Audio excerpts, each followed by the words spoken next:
Bienvenidos a la edición bimensual de este mes de Encuentros de Mentes. Parece que ha pasado mucho tiempo desde la última vez que nos reunimos y tengo que decirles desde el principio, y voy a hacer esto un poco lento porque veo que la gente está llegando para que pueda explicar esto a todo el mundo a medida que llegan. Pero desafortunadamente, a pesar de lo que se había anunciado, promocionado y planeado, ha habido un cambio de última hora en los planes porque la profesora Angela Rizzo, por desgracia, se puso en contacto con nosotros anoche para informarnos de que en realidad ha bajado y no se siente muy bien. Está un poco enferma, así que por desgracia no podrá unirse a nosotros para este evento, para el encuentro de mentes de hoy.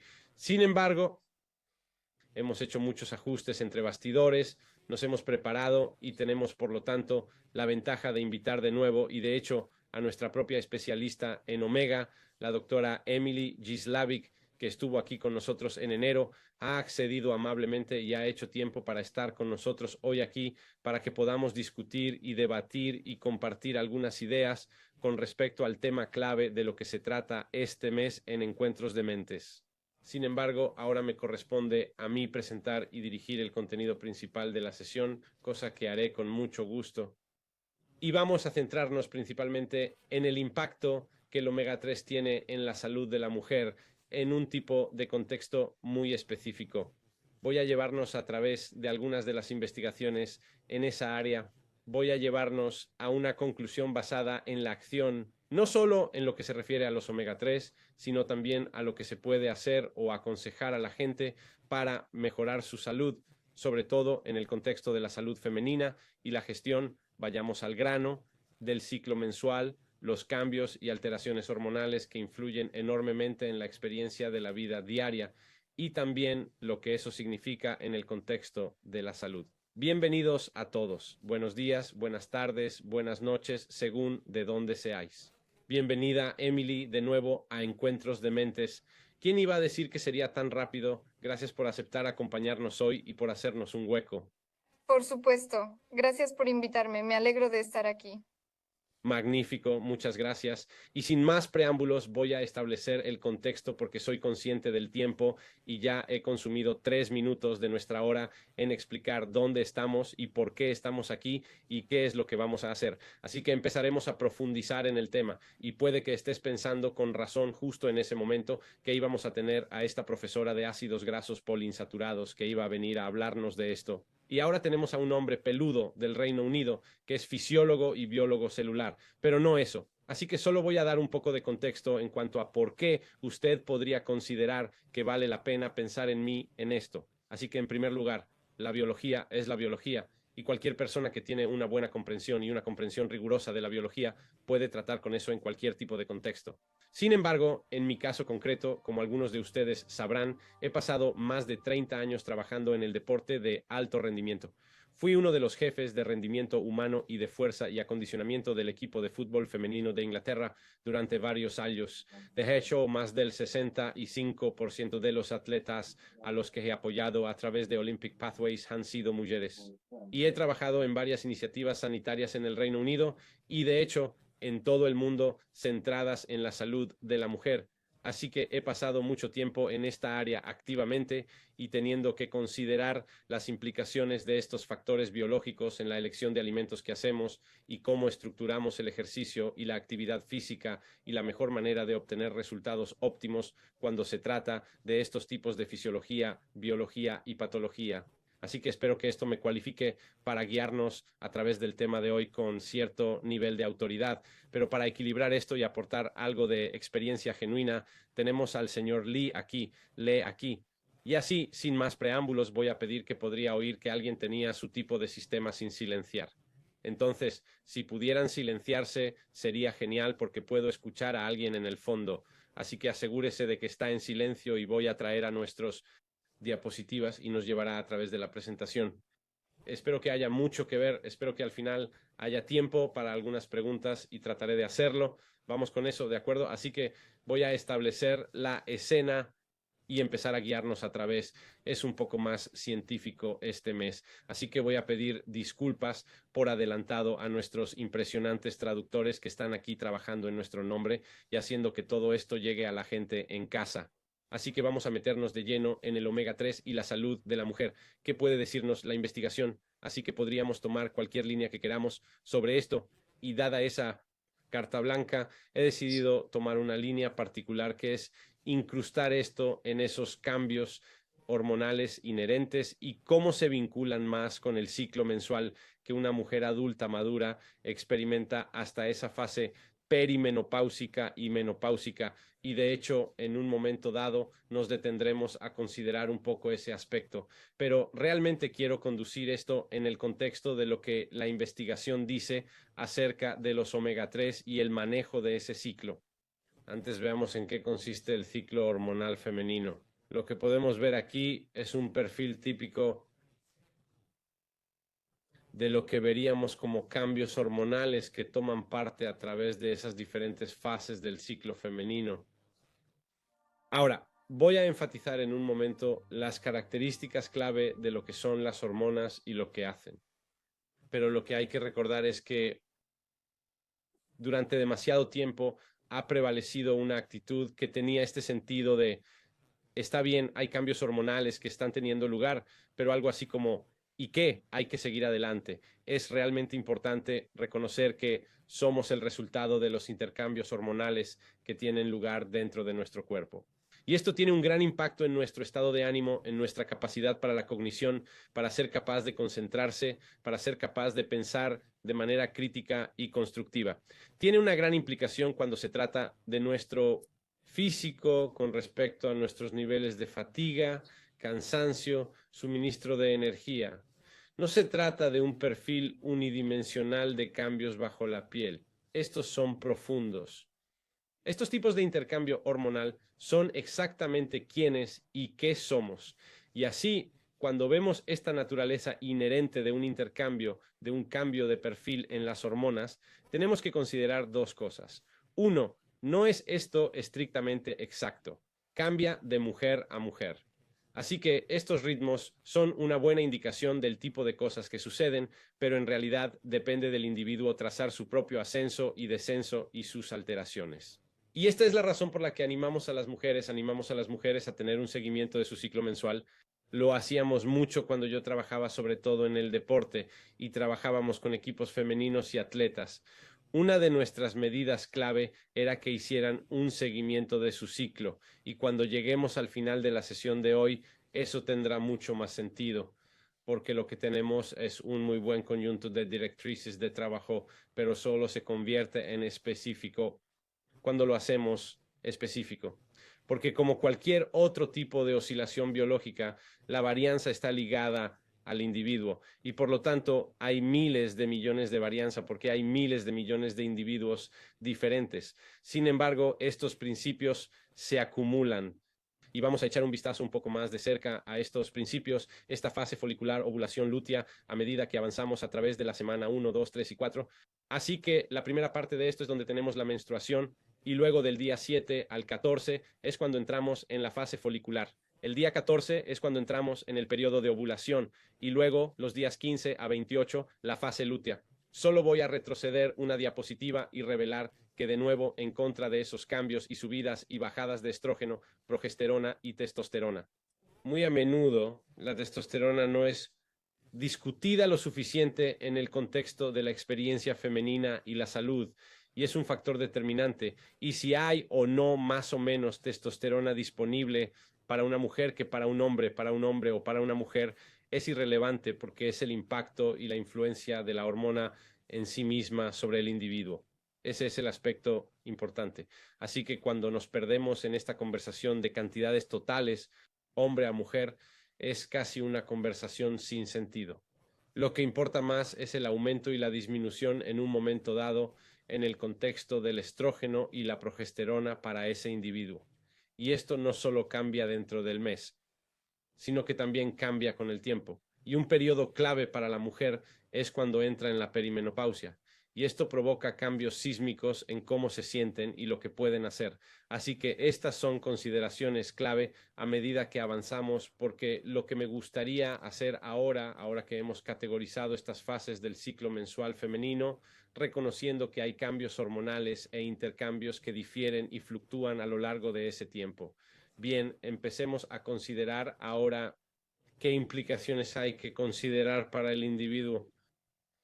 Y entonces, la razón por la que he mostrado esto es porque creo que es un bonito gráfico y representación de lo que vemos como una vía de comunicación.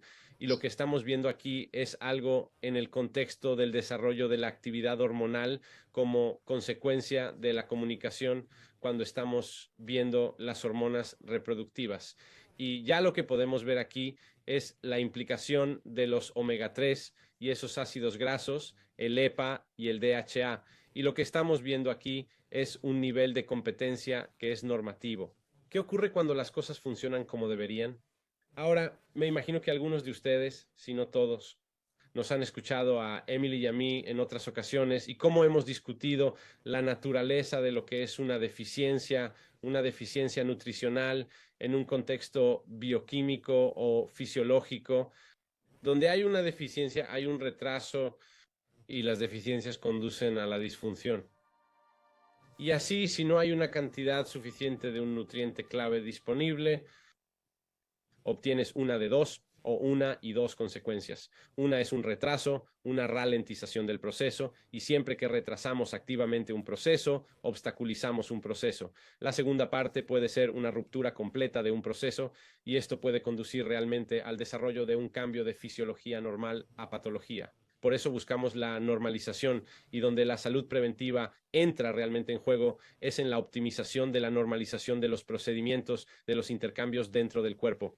Porque sabemos que cuando creamos el entorno adecuado para que las cosas hagan lo que tienen que hacer, entonces estamos realmente en el mejor nivel de trabajo. Esta es la razón por la que a mí personalmente, como investigador y profesional, me disgusta enormemente el lenguaje en torno a la mejora y el refuerzo, que es esta noción de que podemos permitir que el cuerpo y la fisiología hagan más, cuando en realidad todo lo que necesitamos hacer es crear un conjunto claro de circunstancias para que el cuerpo pueda hacer lo que está diseñado a hacer y por lo tanto hacerlo mejor.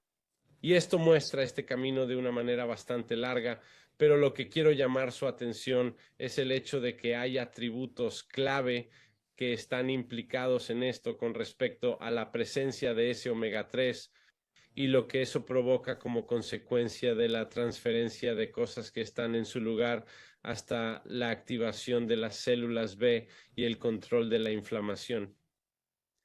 A menudo hablamos de inflamación y es un poco ambiguo y hemos creado la inflamación casi como este personaje malo en una historia de terror o pantomima. Y eso no es cierto. La inflamación es una parte clave de nuestra adaptación, de nuestra supervivencia, de cómo superamos los patógenos y las cosas que van mal.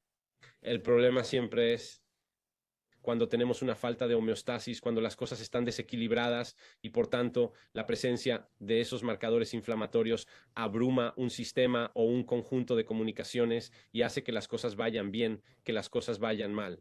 Y lo que siempre buscamos es restablecer la normalización.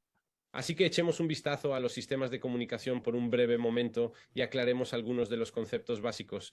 Y nuestro sistema hormonal, aquí es donde hay la unión de los dos sistemas de comunicación. Y el sistema hormonal es donde los mensajes eléctricos se encuentran con los mensajes químicos. Y así nuestro sistema nervioso con los mensajes eléctricos tenemos este corto plazo, tenemos esta respuesta muy rápida, los impulsos de las neuronas, nos dirigimos a una región específica. Así que si quiero flexionar mi bíceps, lo que sucede es que hay un conjunto particular de vías que están conectadas a un músculo y podemos especificar la acción y podemos hacerlo voluntaria o involuntariamente. El sistema hormonal en sí es en realidad más diversa en cierta medida, tiene más de un efecto a largo plazo, es una respuesta más lenta, mensajes químicos a través de la sangre, y cualquiera que esté presente en esta llamada sabrá que estamos bastante obsesionados con la sangre y cómo podemos medir las cosas en ella. Se dirige al cuerpo como un todo, es sistémico, y muchas células tienen receptores y hormonas para que estas hormonas se activen, y siempre es involuntario.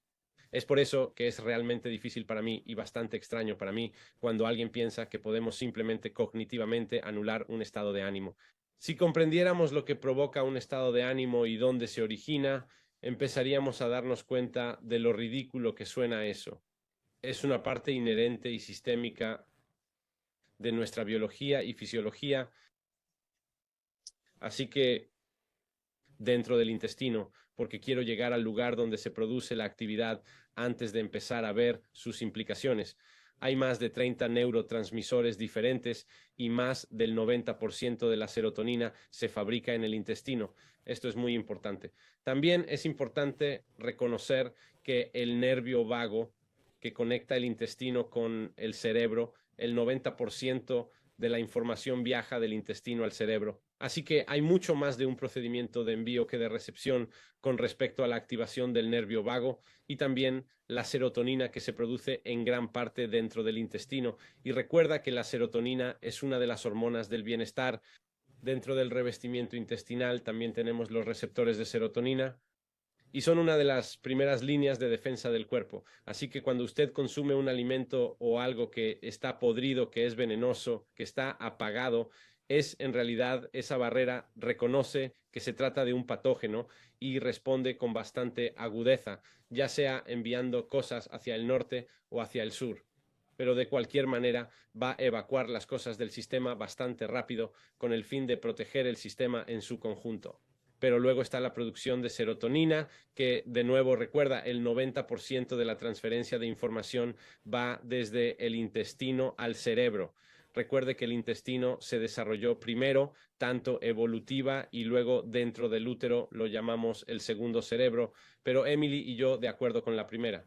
Y lo que tienes es este epicentro real de activación hormonal que produce un efecto sistémico que funciona a través de esta vía dentro del intestino. Y de nuevo, esta noción de lo que consumimos y el ambiente que creamos dentro del intestino tiene una enorme implicación, por lo tanto, para lo que experimentamos a nivel cognitivo.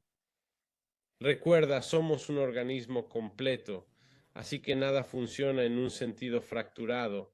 Todo es en gran medida holístico. Así que echemos un vistazo. ¿Qué dice la investigación cuando se trata de ver el impacto del estado de omega 3 y la gestión? ¿Cómo podemos mejorar y cómo podemos controlar mejor el ciclo mensual femenino? Y porque para aquellos de ustedes, y tal vez debería haber dicho esto al principio, porque el tema de este mes es todo sobre la salud femenina debido al tema predominante del mes de marzo, que es todo sobre la mujer. Por eso vamos a profundizar en este tema y por eso vamos a profundizar en esto de una manera biológica. Tal vez debería haber comenzado con un descargo de responsabilidad que se refiere al género. Lo he dicho una vez y lo diré 100 veces. Ese no es mi tema. Me refiero exclusivamente a la biología. En eso nos centramos y en eso profundizamos. Así que siempre es bueno empezar con una revisión sistemática o un metaanálisis, y aquí tenemos ambos. Y os voy a llevar a una especie de curiosidad y visión desafiante con respecto a dónde se encuentra la literatura, porque yo podría fácilmente presentar todo esto y decir, así que se ve muy bien, todos deberíamos suplementarnos con omega 3, y así es. Pero en realidad tengo un pequeño reto al respecto, al que me referiré en un momento. Cuando empezamos a analizar el efecto de los ácidos grasos omega 3 en el síndrome premenstrual, que es un fenómeno bastante común entre muchas mujeres de todo el mundo, el resultado y la conclusión de este estudio es que la eficacia del tratamiento mejoró al aumentar la duración del mismo. Y lo que esto significa es que, sin duda, hubo una tendencia positiva con respecto al impacto de los omega 3. Sin embargo, la recomendación es que el ensayo se lleve a cabo durante más tiempo, es que un mayor tiempo de duración crea un mejor resultado. Esto es muy interesante para nosotros porque cuando analizamos nuestro conjunto de datos, cuando analizamos la información de todas las SP que recopilamos de todo el mundo, vemos exactamente lo mismo, que es que cuando hay un uso constante del producto, cuando la gente usa el aceite de equilibrio de forma constante, no errática, no lo deja o lo empieza o lo usa como intervención, se obtienen los mejores resultados. Se obtiene el mejor resultado medible, ya sea como cambio de ratio o como expresión del nivel total, alcanzando ese 8% y más allá. Y de hecho, la investigación demuestra que si bien el consumo de omega 3 y asegurarse de que la cantidad de omega 3 es suficiente tiene efectos positivos, la recomendación es que durante periodos más largos y de forma más sostenible el efecto sea aún mayor. Por lo tanto, vamos a mirar aún más lejos. MECTIV, el efecto del ácido graso omega 3 en el síndrome premenstrual y la calidad de vida relacionada con la salud. Esto nos lleva de nuevo a esta noción de interacción hormonal y nuestra percepción de la experiencia de la vida, el estado de ánimo, la función cognitiva. Y de nuevo, se identifica un efecto positivo y se respalda y recomienda su uso a largo plazo. Esto es un límite dentro de la investigación. El primer artículo es del año, meta-análisis y revisión sistemática. Este se remonta un poco más atrás, al año. Y de hecho, cuanto más retrocedemos, más vemos que esta narrativa se mantiene. Impacto positivo del papel del omega 3 cuando se trata de optimizar el ciclo, normalizar el ciclo para las mujeres y asegurarse de que haya una oscilación normal de esas expresiones hormonales. Y todos concluyen lo mismo, que a mayor tiempo, mayor resultado. Y en realidad, la mayoría de las veces, muchos de estos estudios concluyen que se debería haber dedicado más tiempo a la recopilación de datos del estudio. Recuérdalo y quédate con esa idea. Aquí observamos la suplementación con omega 3 y el perfil androgénico de las mujeres con síndrome de ovario poliquístico, así que esto es bastante profundo.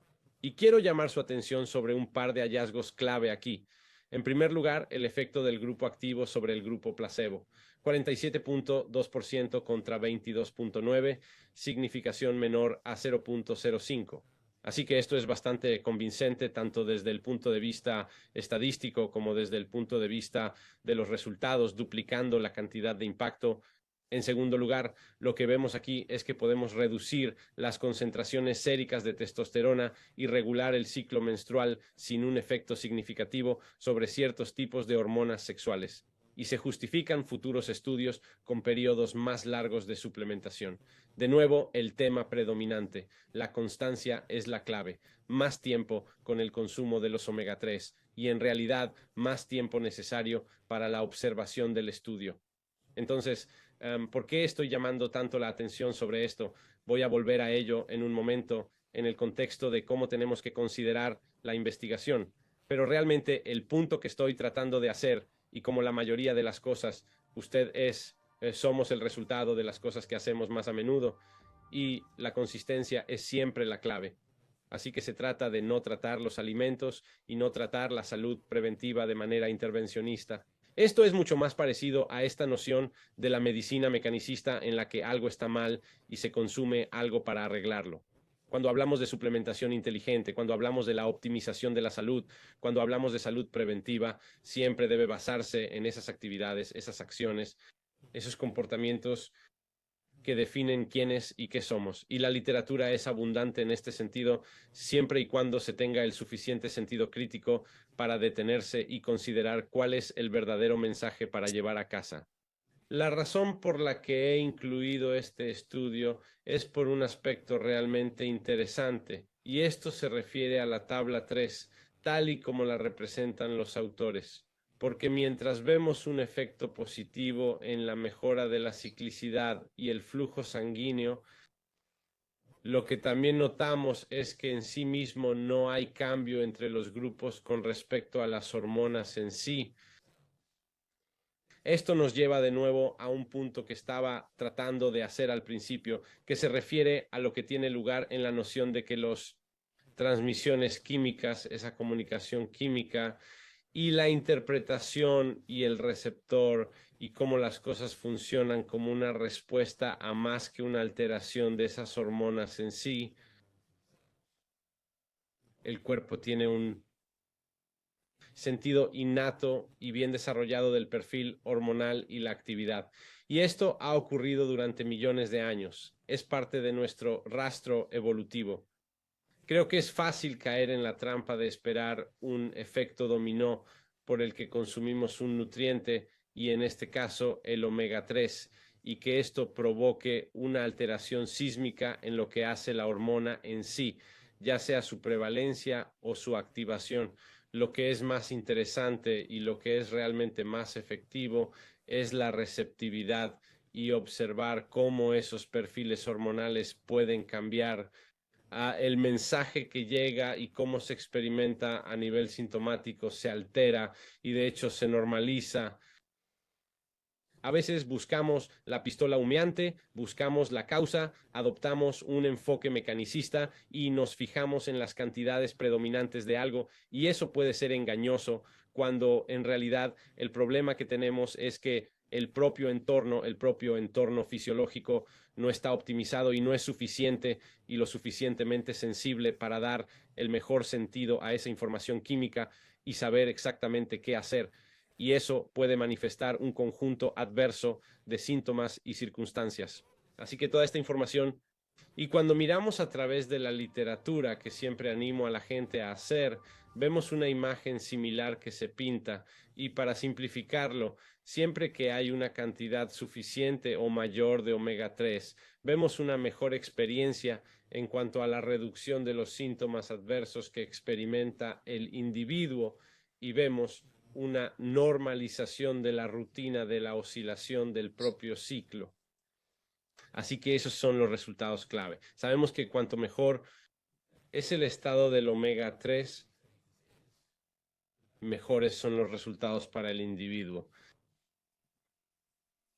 Pero hay limitaciones en la investigación actual y ya he llamado su atención sobre algunas de ellas. En primer lugar, están el tiempo y el cumplimiento. A pesar de los indicios positivos, la mayoría se llevan a cabo en periodos de tiempo demasiado cortos. Y hay razones para ello. Una de las razones son los presupuestos y los costes. La investigación, la buena investigación, no es barata, y mantener a la gente involucrada en una investigación durante el tiempo suficiente puede ser un reto. Por lo tanto, estos periodos de tiempo más cortos suelen estar dictados y determinados por los presupuestos asociados a la investigación. Y también, diría yo, un poco de ingenuidad con respecto a las consecuencias biológicas de no dar tiempo suficiente para medir el cambio que se espera ver. La siguiente es la más importante para mí: establecer un cambio significativo. Muy pocas veces, de hecho, es tan raro que veas a un grupo de investigación informar como parte de su sección de resultados que los participantes tenían un índice de omega 3,6 que estaba dentro del rango que estamos buscando, o que habían alcanzado un índice o un nivel de omega 3 que estaba por encima del 8%.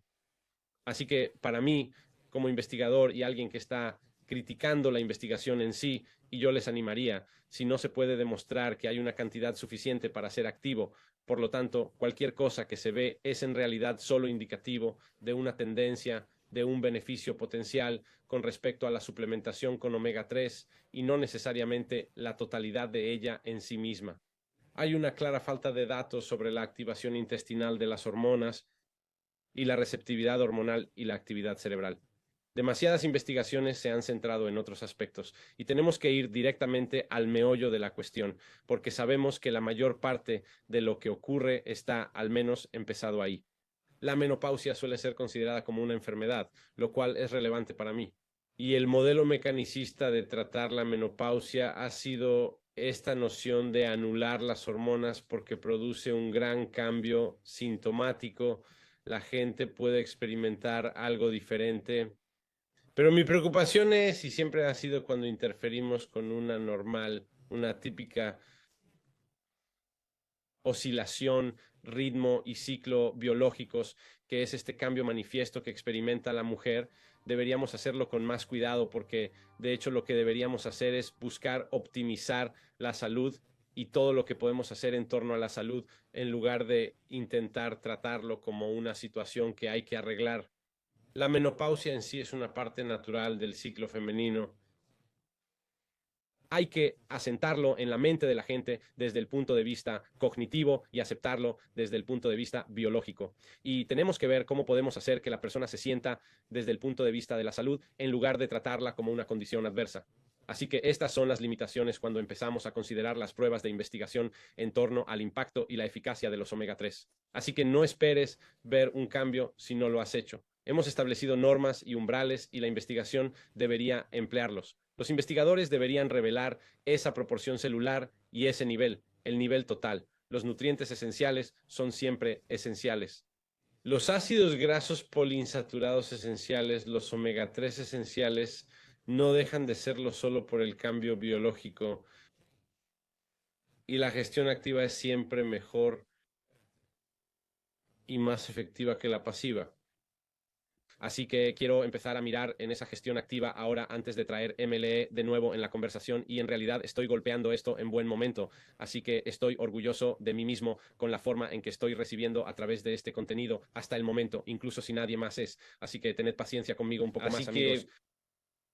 Antes de pasar a los componentes del ejercicio, quiero hacer una pausa por un segundo y considerar el componente omega 3. Vamos a volver a esto en un momento con MLE cuando la invite más a la conversación. Pero el estado de omega 3 es un factor esencial de la salud nutricional.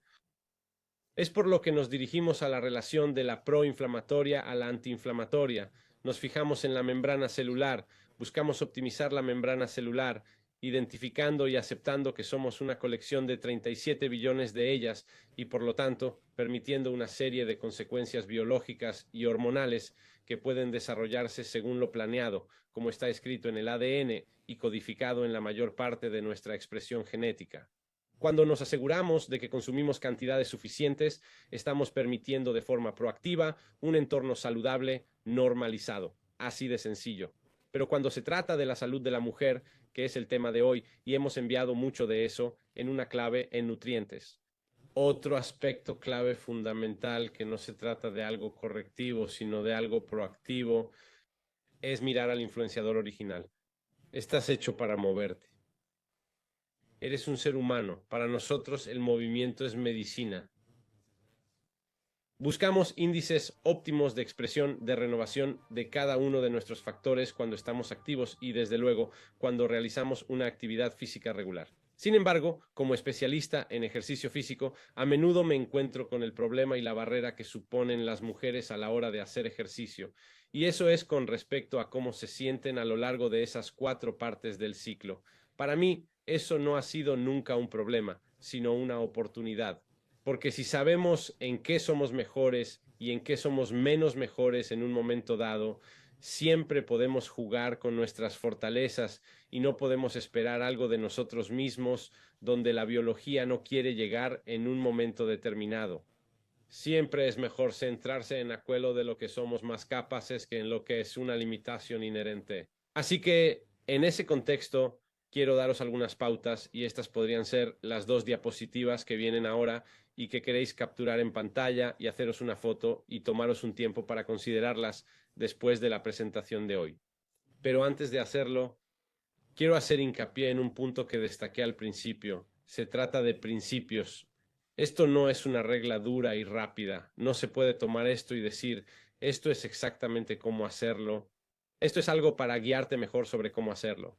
Y si haces un seguimiento de tu propio ciclo y luego haces coincidir tu ciclo con la orientación que te voy a dar a continuación con respecto a tu actividad física y tu ejercicio, esa es la unión perfecta. Así es como se obtienen los mejores resultados. Así es como gestionarás mejor tu salud en el contexto de cómo te mueves, así como cómo apoyas eso a través de la dieta a medida que avanzas. Así que mucha información. Podría ser el momento de hacer una captura de pantalla o de sacar la cámara y hacer una foto, pero allá vamos. Presenté estas 4 áreas para empezar. Y ahora vamos a verlas de nuevo, pero vamos a ver esto en el contexto de esa activación hormonal y qué ejercicio y actividad encajan mejor alrededor de ella. Así que los días 1 a 7, el aumento de los niveles de estrógeno, también tenemos la hormona liberadora de gonadotrofina, la GnRH, esto es realmente activo. El exceso de entrenamiento extenuante en este momento puede resultar en la interrupción del ciclo menstrual y nunca queremos obstaculizar eso. No queremos obstaculizar eso. En la fase 2, que es la fase folicular, llegamos a los picos de testosterona. Y recuerde, es lo que es relativo a usted, no como una comparación con la contraparte masculina. Este es un momento más óptimo para el acondicionamiento, la fuerza, el trabajo y los esfuerzos. Al entrar en la fase 3, la ovulación, tenemos un aumento de la temperatura central. Ahora, recuerde, y cualquiera que esté aquí, que sea un fisiólogo ambiental o un cronobiólogo, sabemos muy bien que esos cambios sutiles en la temperatura central provocan cambios sísmicos en la expresión hormonal y la receptividad. Así que vemos que la progesterona aumenta, la frecuencia cardíaca en reposo y la frecuencia respiratoria aumentan. Y esto puede experimentarse como una tensión adicional, sobre todo cuando estamos en el trabajo, cuando estamos haciendo actividad física, cuando estamos jugando con nuestros hijos, cuando estamos tratando de hacer ejercicio. Y lo que ocurre aquí es que nuestra percepción de las cosas que nos rodean es que son más desafiantes. Y luego entramos en la cuarta fase, que es la fase lútea, y tenemos niveles predominantes de progesterona. Ahora este impacto en factores neurológicos como nuestro estado de ánimo y nuestra coordinación muscular.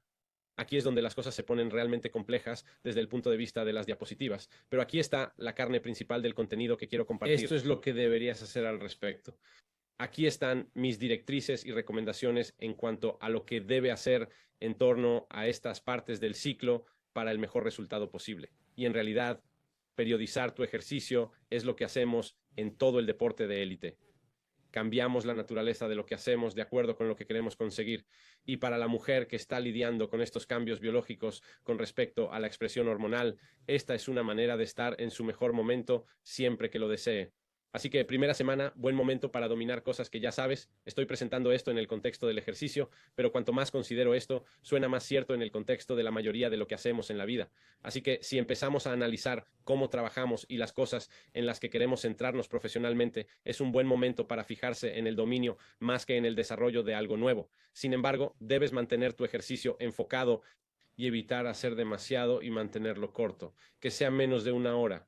Al llegar a la segunda semana es una buena oportunidad para ser dinámico y explosivo, y tanto si vas a bailar como si haces pilates o yoga o vas al gimnasio o te gusta montar en bici o correr o nadar, ahora es el momento en el que vas a sentir que tienes toda la energía para hacerlo, así que hazlo y cambia la intensidad general de lo que haces. Cuando lleguemos a la tercera semana y estemos ovulando, haz más trabajo de resistencia, camina más, monta en bici más tiempo, pasa más tiempo y reduce la intensidad. No trabajes tan duro. Y a medida que nos adentramos en la cuarta semana, que es la fase lútea, mantén bajas las exigencias técnicas. Estás en un estado emocional más elevado. Concéntrate en la precisión y con una menor carga externa, ve más despacio. No trates de hacer tanto, pero trata de ser más preciso en lo que haces. Ahora, esta es una parte clave que quiero que todo el mundo tenga en cuenta, es que durante esta fase, por lo general, el déficit de calorías o la gestión de un déficit de calorías puede ser más difícil y nunca debe prepararse para el fracaso. Así que sabiendo que en esta fase lútea, cosas como el hambre y el apetito van a ser más impulsadas y emocionalmente va a ser más difícil desconectar y realmente manejar una expectativa de déficit de calorías. No te vengas abajo. Una semana no supondrá una diferencia tan profunda en el contexto de todo un mes, así que relájate, tómate un respiro, ve con calma, pero a lo largo de todas estas fases, a lo largo de cada fase, de cada mes, de cada semana, de cada año, apunta a ese estado de omega 3, asegúrate de que tienes la proporción correcta, asegúrate de que estás por encima del nivel y asegúrate de que mantienes el tiempo, que eres consistente, porque entonces desde dentro y desde fuera estamos aplicando dos estímulos que están basados tanto en la evidencia como en la práctica, que permiten una mejor salud femenina. Ahora, lo que voy a hacer es invitar a Emily a comentar. Y también soy consciente de que te gustaría compartir algunas ideas con respecto al metabolismo de los omega 3. ¿Es eso cierto? Cuando discutimos antes, Absolutamente. Pero en primer lugar, una vez más, quiero darle las gracias por invitarme hoy. He visto algunas preguntas sobre dónde está Angela, así que tal vez le gustaría explicar de nuevo. le pediré disculpas si no estaba aquí desde el principio. En primer lugar, ¿por qué llegamos tarde? Ya lo he explicado al principio, pero le pedimos disculpas. Angela no está aquí hoy. Desafortunadamente, se enfermó ayer. No se sentía muy bien. Emily y yo nos reunimos ayer por separado con Ángela y anoche se puso en contacto conmigo para decirme que no se encontraba bien y que, por desgracia, no podía estar hoy aquí. Así que le pedimos disculpas y esperamos volver a contar con Ángela en algún momento de este año. Sí, y diapositivas e información muy interesantes y profundizando y mostrando lo que dice la investigación. Así que gracias por eso, Colin. Adelante. No, yo No, iba vamos a a... tener una discusión. ¿Hubo algún punto en el que no estuvieras de acuerdo con algún punto en particular que quisieras redoblar y enfatizar más? Sí, enfatizar más. Por supuesto, creo que tal vez en un lenguaje más práctico, tal vez que es importante saber que las diferencias entre hombres y mujeres en el metabolismo es que las mujeres tienen más, es más fácil convertir el omega 3 más corto en más largo. Así que Ay, se trata de diferencias genéticas entre hombres y mujeres.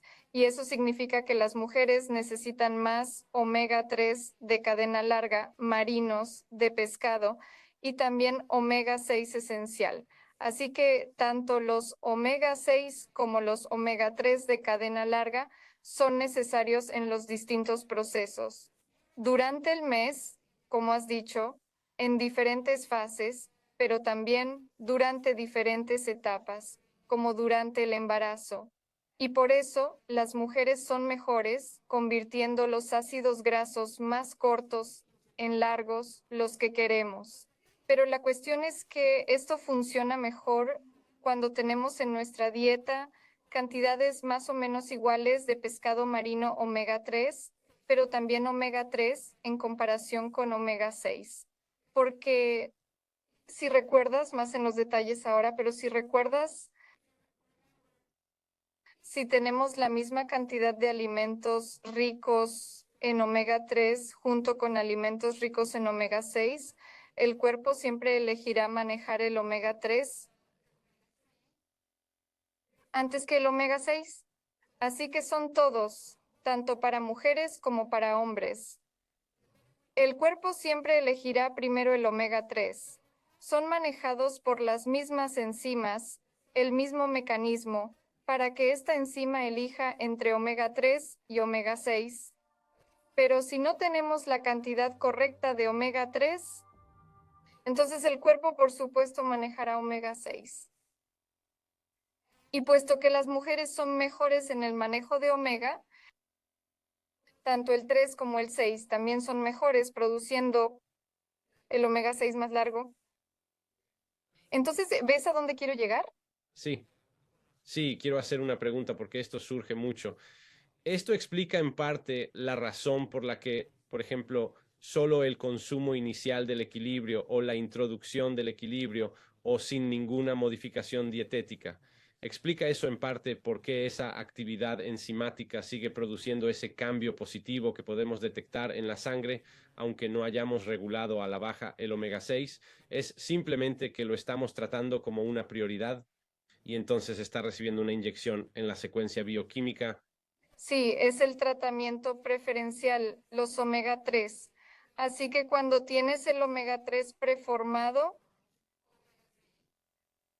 entonces no tendrás que convertir el más largo o el más corto en el más largo en la misma proporción, porque el cuerpo necesita asegurarse, el cuerpo de una mujer necesita asegurarse de que usted realmente tiene la cantidad correcta de estos ácidos grasos esenciales cuando más los necesita. Por eso el cuerpo espera que comas pescado, pero también que seas capaz de producir el resto que necesitas. Y esto es tanto para hombres como para mujeres.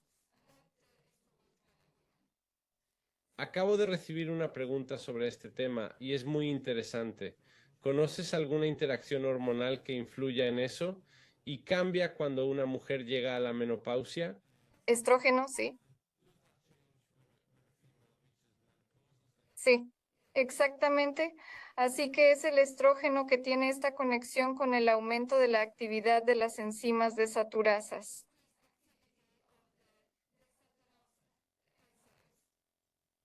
Así que tenemos esas enzimas implicadas en este proceso y están vinculadas al estrógeno.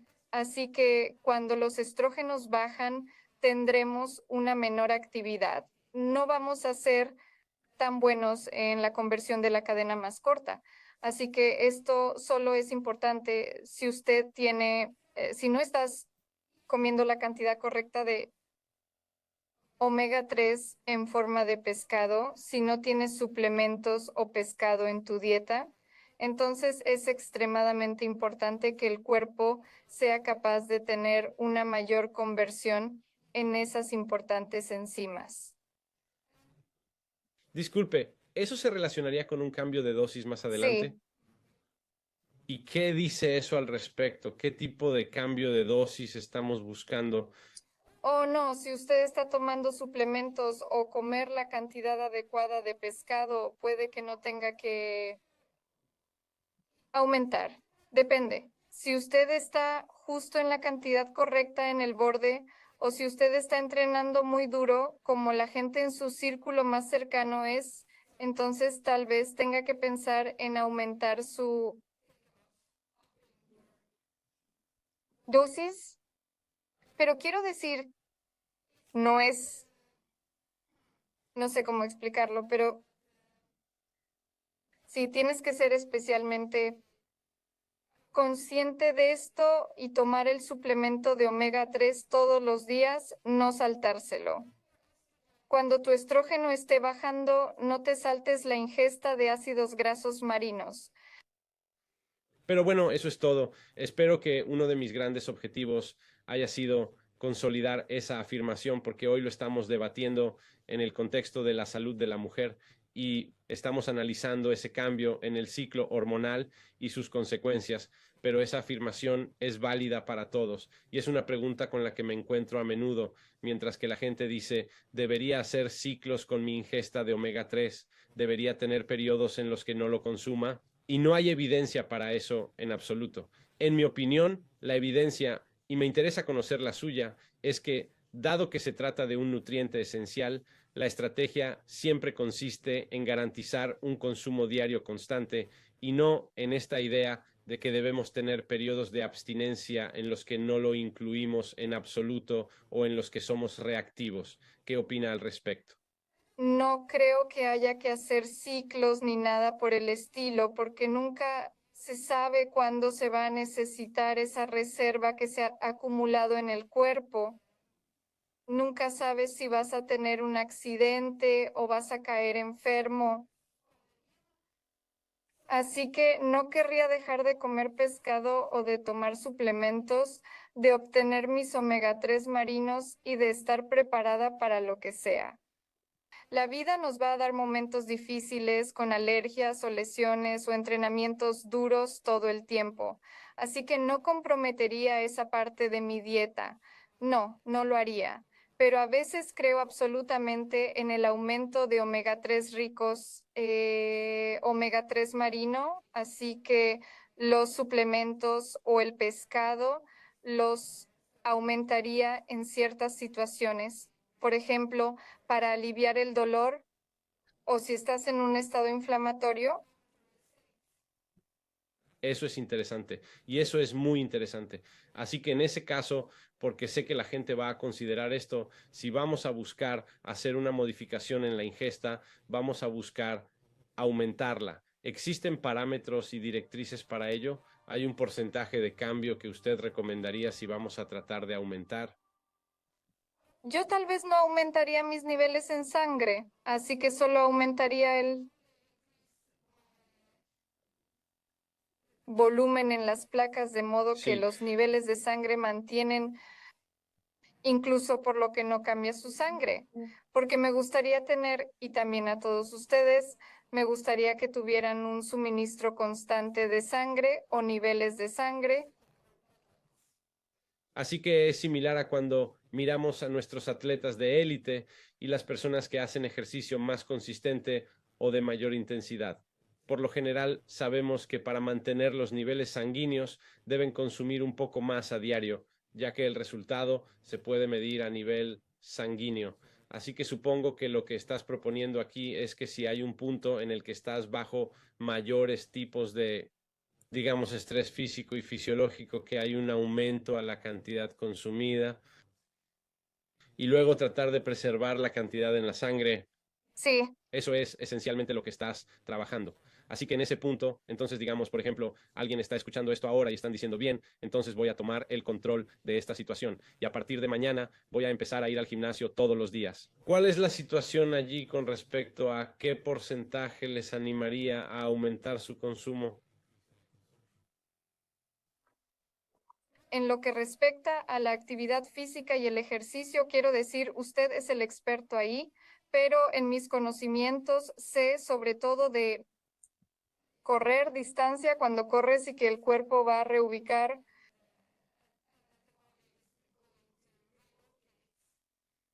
gran parte del omega 3 a los Y músculos eso y eso dejará dejará mucho mucho omega omega 6 6 en el en el torrente torrente sanguíneo. sanguíneo. Por eso hay que Así que es por aumentar eso el que usted omega necesita para 3. aumentar la Así omega que 3, por lo que todavía tienes todavía tiene omega omega 3 3 en él. Creo que tal izquierda vez hemos creado un en el nuevo torrente trabajo sanguíneo para para trabajar nosotros, que es localmente en el mirar la sistema investigación cardiovascular. y Así que tal no puedo vez decir hacer nada algunas sobre cuánto observaciones y aumentar mirar más para que que hacer podamos una ofrecer prueba a la y ver gente si estás empezando un nuevo algunas esquema de directrices ejercicio firmes y haces una sobre lo prueba que y ves que sería tus como valores porcentaje son de más bajos cambio. de lo habitual, entonces sabes que necesitas aumentarlo, pero creo que tú lo haces mejor.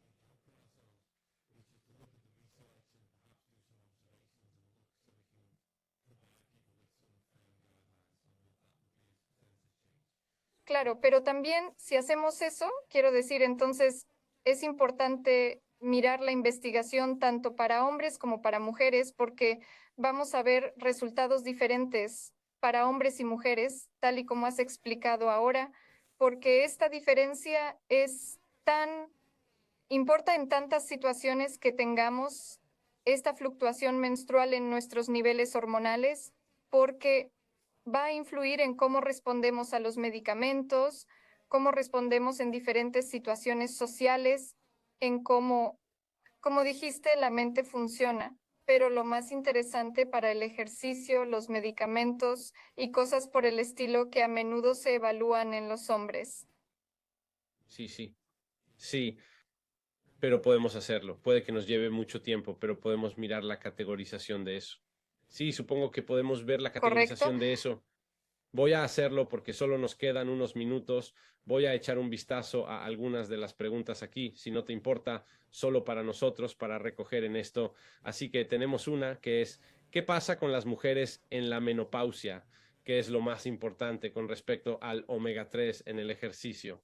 La razón por la que he centrado mi intervención en esta sesión en el ciclo menstrual es porque nos lleva a la perimenopausia y todas las pruebas demuestran que lo que establecemos en ese momento nos lleva a la fase menopáusica. Y es por eso que quiero enfatizar que la menopausia no es una enfermedad, es una oscilación biológica natural. Y en realidad toda la evidencia va a mostrar que un enfoque similar sobre cómo nos sentimos, si podemos o no seguir la subida y bajada de esos cambios hormonales y asegurarnos de que hay suficiente cantidad de omega 3 es la mejor manera de manejar los síntomas asociados desde un punto de vista dietético. Además, se puede echar un vistazo a ciertos tipos de alimentos. Hay listas disponibles que están buscando cosas que son proestrógeno, proprogesterona, inducir con respecto a la menopausia y algunos grandes recursos en línea. Pero en primer lugar animo a mantener y estabilizar la proporción de omega 3 y el índice y la actividad en torno a cómo te sientes. Así que si nos fijamos en la tabla que he dado, si nos fijamos en el aspecto sintomático, cómo se siente una persona, estructurar su comportamiento en consecuencia, incluso si usted acaba de ir fuera de cómo se siente, energía baja, responde en consecuencia, energía alta, responde en consecuencia. Estado de ánimo bajo responde en consecuencia, incluso si no está siguiendo el ciclo. Echemos un vistazo. Podemos prevenir los síntomas de la menopausia. No queremos prevenir los síntomas de la menopausia, solo queremos. Los síntomas, no los cambios.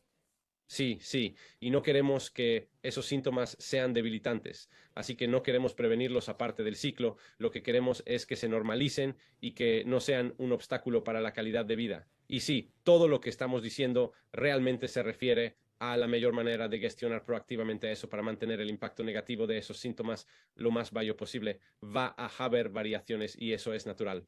Pero intentamos asegurarnos de que la amplitud no sea tal que interfiera en la experiencia y la calidad de vida de alguien. ¿El cuerpo utiliza más omega 3 cuando hace ejercicio? Sí, lo utiliza. Sí, lo utiliza. Y tenemos ahora más que nunca más gente que hace ejercicio con más frecuencia y atletas de alto rendimiento que lo demuestran y lo hace de todos modos, está escrito a lo largo de la investigación, se usa más como fuente de energía y se usará más con respecto a los mecanismos de recuperación porque tenemos que controlar más marcadores inflamatorios circulantes autoinducidos porque el ejercicio mismo induce la inflamación y eso es cierto. Es importante tenerlo en cuenta en el contexto de la salud de la mujer. Y cuando entramos en la fase de la menopausia, parte de la estrategia de gestión activa va a proporcionar un estímulo para provocar más inflamación, pero el ciclo de la inflamación es normal. Y en realidad, todas las pruebas demuestran que cuando imponemos eso, conseguimos un mayor control de la misma. Hagamos una pregunta más antes de terminar. Déjame echar un vistazo aquí.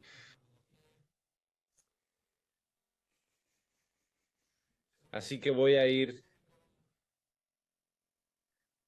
por esta de aquí. ¿Podría el uso de la ingesta de omega antes del periodo ayudó a disminuir el dolor en la menstruación? Esa es una buena pregunta para terminar, creo, porque toda la evidencia va a mostrar que lo que llamamos dolor, tolerancia al dolor y la manifestación del dolor se manejan mejor cuando estamos en una proporción suficiente de omega 6,3, porque esto es una indicación respecto a la actividad general y la sensibilidad dentro de la célula. Y cuando la inflamación es menor, normalmente la receptividad al dolor y el dolor experimentado también son menores. Así que trabajan en una clara correlación entre sí. Y anecdóticamente, la mayoría de la gente nos ha expresado que uno de los resultados clave y las indicaciones de los cambios que han visto una vez que obtienen su omega 3 estado correcto es una alteración de cosas como dolor en las articulaciones, dolor en los tendones, dolor general, y eso es consistente con lo que la investigación nos dice. En ese sentido voy a terminar por hoy, ya que nos acercamos rápidamente a la hora. Quiero terminar, en primer lugar, agradeciendo a Emily su enorme contribución por intervenir en el último minuto. Sé exactamente lo ocupada que está y aún así ha sido capaz de sacar tiempo y dedicárnoslo para compartir su experiencia con nosotros. Así que muchas gracias a la doctora Emily por acompañarnos hoy. Quiero enviarle mis mejores deseos y que se mejore pronto. Deseos a la profesora Angela Rizzo. Sentimos no haber podido tenerla aquí con ustedes como estaba previsto hasta última hora de anoche. Ese iba a ser el caso, y desgraciadamente este tipo de cosas le pasan a cualquiera, pero le deseamos lo mejor y la animaremos a volver en algún momento a finales de este año y haremos otra sesión en la que todos podamos beneficiarnos de sus conocimientos específicos, su experiencia y sus ideas sobre los omegas y cómo pueden influir en todos los aspectos de la salud. Quiero dar las gracias a todos por haber organizado este evento, pero sobre todo quiero dar las gracias a todos por estar aquí con nosotros, por participar, por hacer las cosas increíbles que hacéis, que consisten en fabricar y cambiar la salud a escala local, regional y nacional. Ustedes son la parte más importante de nuestra misión sanitaria y nunca lo damos por sentado. Esperamos veros dentro de 2 meses. Ahora que nos reunimos cada 2 meses, pronto les informaremos sobre la fecha concreta, la hora, quiénes nos acompañarán y en qué nos centraremos. Y hasta entonces, manténganse bien, estén bien, háganlo bien y esperamos verles en las próximas salidas de Meetings of Minds.